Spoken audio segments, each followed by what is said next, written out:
Alright, what's going on, guys? So, as you can see, I'm running 6.61 LME 2.3 custom firmware on my PlayStation Portable, and I am using RemoteJoyLite version 0.19 on my Windows 10 64-bit operating system.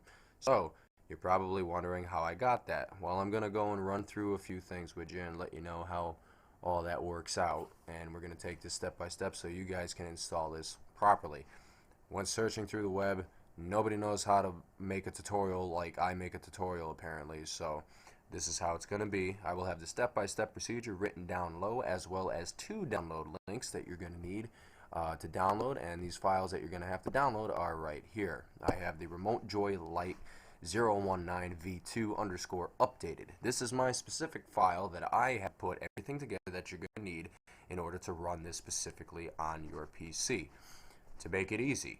And then the other thing you're going to need to download is this 1542 PSP display DISP correction underscore version 06 set up for all platforms. This will work on Windows XP all the way through Windows 10.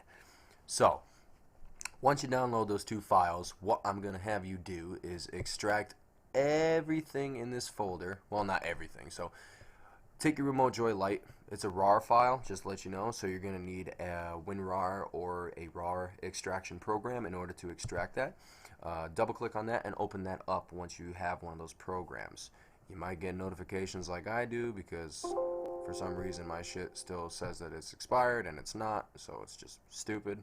But so you're going to see driver type B folder, and if you open that folder up, you're going to see the author's text document for the people that take credit for making this driver B, and you're going to see all these other fun jazzes, which I'm not going to go over with. Now, obviously, you have the lib USB 0.dll. That is the original application extension. The x64, if you're running a 64-bit operating system, is the 64-bit application extension. So those right there are the drivers for the updates that you're going to be using. Now if we go back, you'll see RemoteJoyLite v019v2. Open up that folder and you'll see the regular drivers noted in there, and you also have the note text and then your RemoteJoyLite executes. The en execute is the one that you want to be using, especially if you're using an x64 bit operating OS. So what you're going to do is forget about the SE plugins folder for now, but we can extract the driver type B folder and the RemoteJoyLite v019v2 folder. So once you've done that, which I have done already right here, this is what we're going to be looking at. Now, before you do anything with these two folders, what you're going to want to do is you're going to want to run this setup here for the PSP DISP v06. So double click on that and open it up. It's going to prompt you that it's not a signed program, and I'm not going to open it up because for some reason my screen recorder stops recording when I go to install programs. So yeah, but you're going to open that up, you're going to hit yes, and then you're just going to hit next and next again. And when you get to the part where all the check boxes are, which is like the last step right before the installation, you're going to just make sure all of those are check marked and then hit next and install. Once it's done installing, you don't need to reboot your system, and you'll have a well, it just lovely fucking disappeared. That's great. But you'll have a little PSP display system here, and if you right click on it, you'll see a whole bunch of options, but you don't really have to worry about that. The only main reason that we're installing this is to install the prompted drivers, which are right here. And how do you get computer management? I'll show you real quick right now. So actually, you know what, let me close out of this real quick and then I'll show you how to get there. So what you're going to want to do is you're going to want to open up any folder that you're in and locate this PC, computer, or my computer. What you're going to do is just right click on that and click manage. When you click manage, this little screen is going to pop up here, if it ever pops up. I'm on a Windows 10. This shouldn't take that long. Any day now. Apparently it's doing too many things.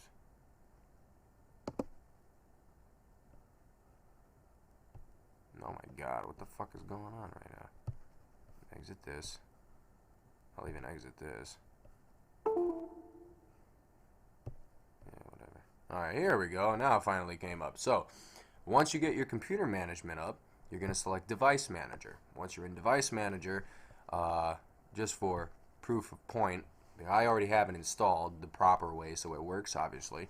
But you'll see this PSP Type B driver is going to be located in your other devices, and it'll probably have one of these caution symbols next to it. The reason why is because it's an unsigned driver, and Windows doesn't like those. So there has to be another necessary step to take in order to get it installed correctly. So how do we do that? These are the necessary steps and procedures that you need to take. On Windows 7, you don't have to take this one step. With Windows 7, you reboot your computer, and upon booting, just continue to tap the F8 button on your keyboard. You will load up a advanced boot menu. And now I can't show you that because I don't have a Windows 7 computer anymore, but you're going to look for rebooting with driver in driver security. It's gonna ask you to reboot with no driver security so you can install unsigned drivers, and that's what you're going to be looking for. So now with Windows 8 and 10, you're going to select your settings, and what you're going to be looking for after that is you're going to go to your update and security. Once you get to update and security, you're going to select recovery. Once you select recovery, you're going to go to this advanced startup, and you're going to select restart now. So what I'm going to do is I'm going to start filming on my phone, and I'm going to show you this procedure on how to boot this properly. So give me 1 second and I will be right back with the screen. Alright, so here I am at the screen without my screen recorder on because I am going to have to reboot. So obviously you can see I left off where we left off. So what I'm going to do is I'm going to select restart now. So you're going to restart your computer. Hey, there's my reflection. Hi, how you doing? Alright, so just wait for this to restart, and it's going to reboot to an options menu.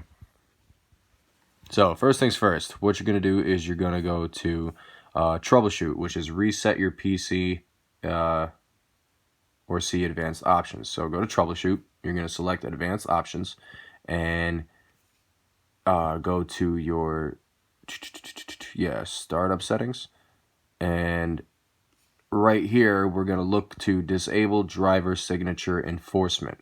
That's going to allow us to install unsigned drivers. So we're going to select restart, and once you select restart, it's going to restart your whole board, and you're going to boot up to your boot screen. Now don't do anything yet because it will do it automatically. Right now I have a dual boot with Ubuntu, so I have to go and select my Windows Boot Manager from my dev, and then it's going to come up to this screen when you reboot. If you don't have a dual boot, it's not going to come up. It'll just come up to this automatically. So as you can see, number 7 is disable driver signature enforcement. So what you're going to do is you're going to select number 7. So just punch in the number 7 on your screen, and then it will boot to your Windows.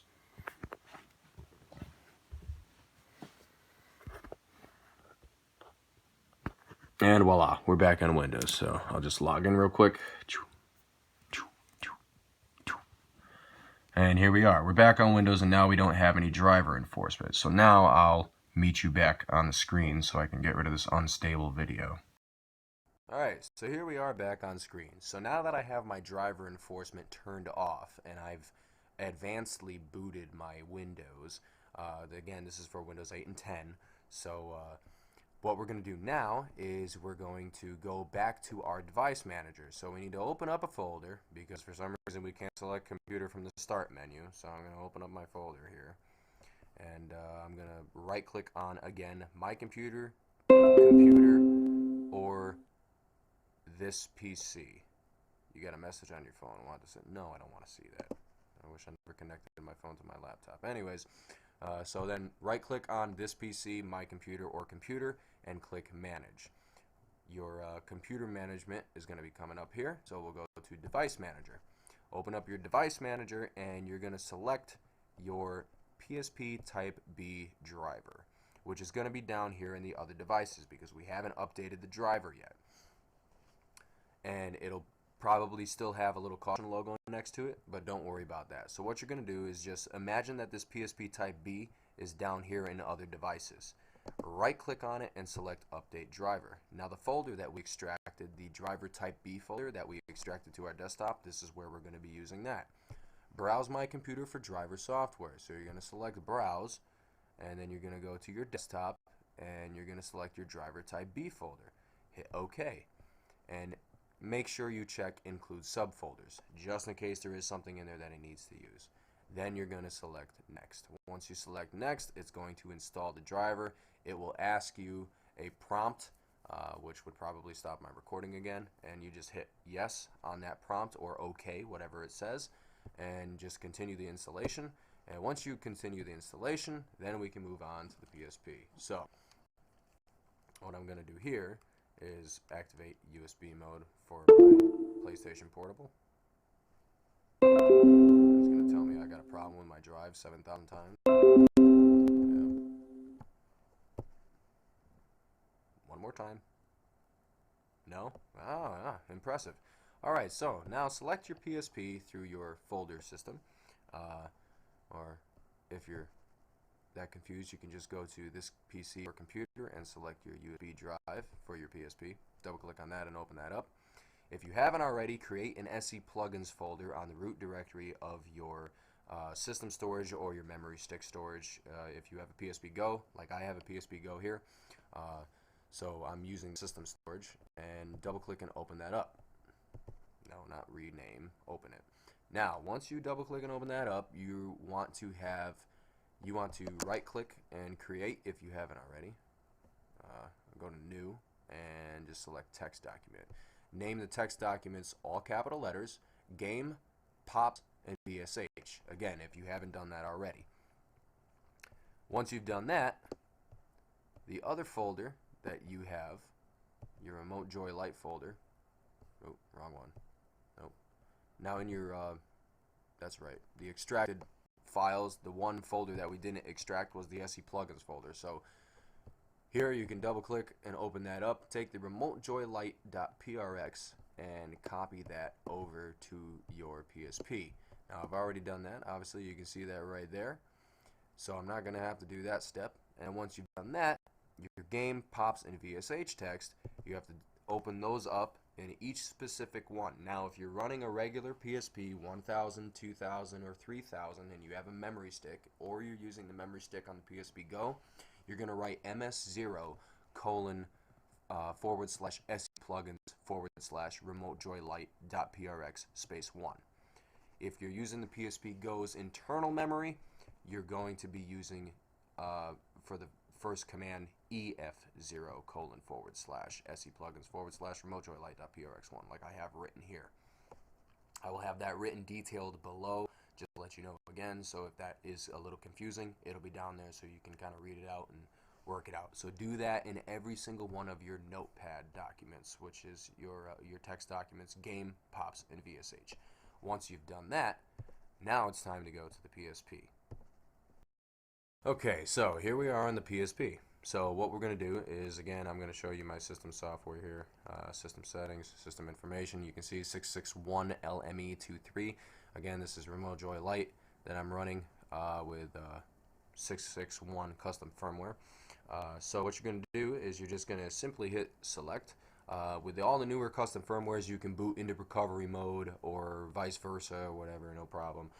You can either do it two ways with this custom firmware. You can go to your XMB plugins, make sure that's enabled on your VSH menu by hitting select.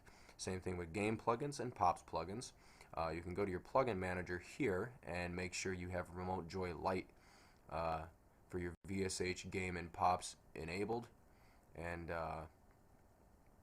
that's pretty much it there. And then, or you can access your recovery menu.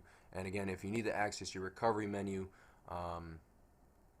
if you're running this custom firmware, you really don't have to worry about rebooting and holding the R trigger in order to load up your recovery. You can just simply enter the recovery right here, which I don't know if it's going to display it or not, but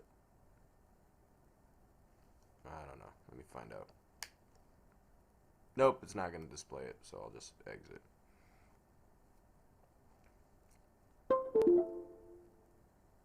But there we go.